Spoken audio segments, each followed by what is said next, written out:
Welcome to Spotlight. I'm Adam Navis. And I'm Christy VanArragon. Spotlight uses a special English method of broadcasting. It is easier for people to understand no matter where in the world they live.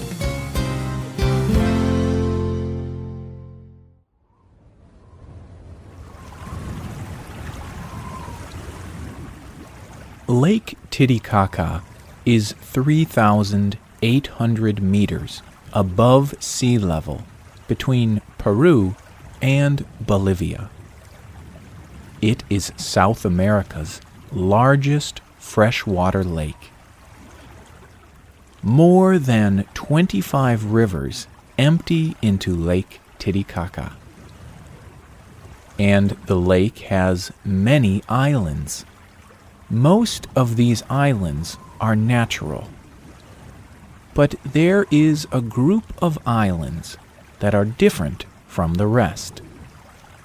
These islands are not made of rock and soil. These islands float on the water, and they were made by people. Today's spotlight is on the floating islands in Lake Titicaca.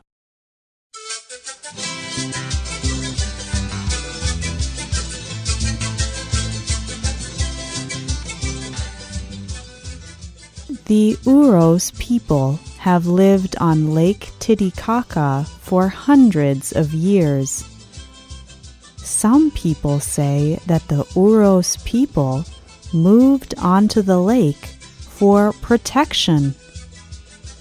In 1428, the Incan kingdom began to grow and grow in South America.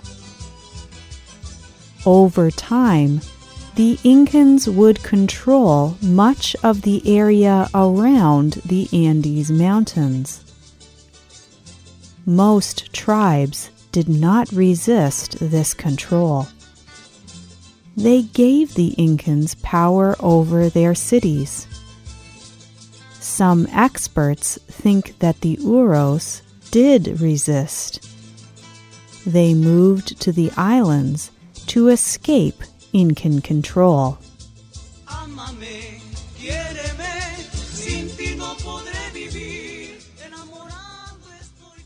Still other experts think that the Oros settled on the lake more than 2,000 years ago. This theory is that there were heavy rains in the area. The Oros built boats and floated on the lake during the long rains.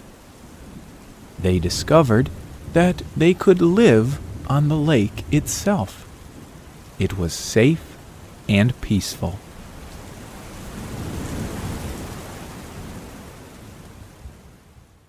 But the Oros themselves have another explanation. They say that the first Oros were gods. These gods had black blood that protected them from the cold lake. Later, they married people and became people themselves, the first Oros people. But for whatever reason, it is clear that living on the lake worked for the Oros.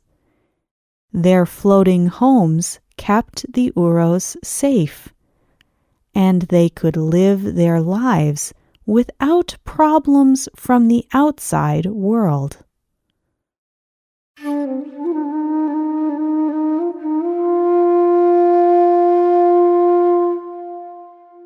So, how do the Oros make these islands? They start with totora reeds. These strong plants grow in the lake. The plants develop very thick roots. The Oros combine groups of the reeds. the thick roots help the islands to float. The reeds at the bottom of the island break down very quickly in the water.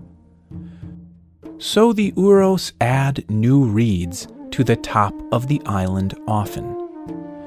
And when people walk on them, their feet sink into the soft surface. Each island can last about 30 years. The large islands can provide living space for about 10 families.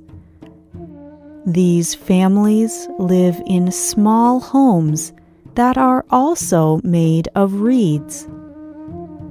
There are also smaller islands that are about 30 meters wide. They can hold only about 3 families. The Oros must work to keep the islands in one place.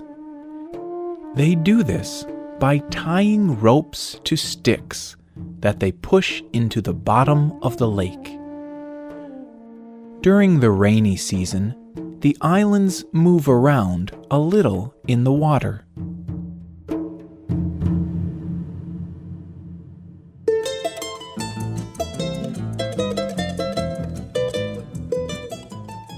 As you can imagine, life on these islands is very different from the life that most people live. The islands are about a 30-minute boat ride away from land. The Oros people catch fish and hunt birds for food. Sometimes they trade with people on the mainland. The Oros cook the birds and fish on fires that they build on top of stones. They also eat the bottoms of the totora reeds. They use the lake for drinking water. The Oros must find a special way to get rid of the waste from their bodies.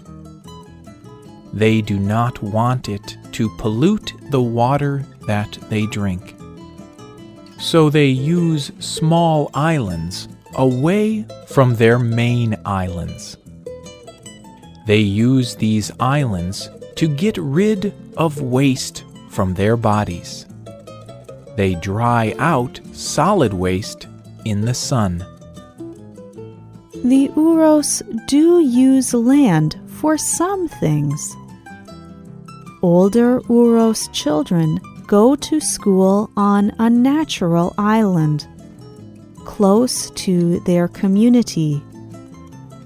For medical care, they must also travel to towns on the edge of the lake. And Oros people bury their dead on land. Oros people do use modern technology. They have motors for their boats. Some people use solar power to create electricity from the sun. This electricity powers televisions and radios. There is even a small radio station on one of the islands. However, most people do not have electricity, not even for heat. The weather is usually warm and sunny on Lake Titicaca in the middle of the day, but nights are cold. Life is not easy for the Oros people.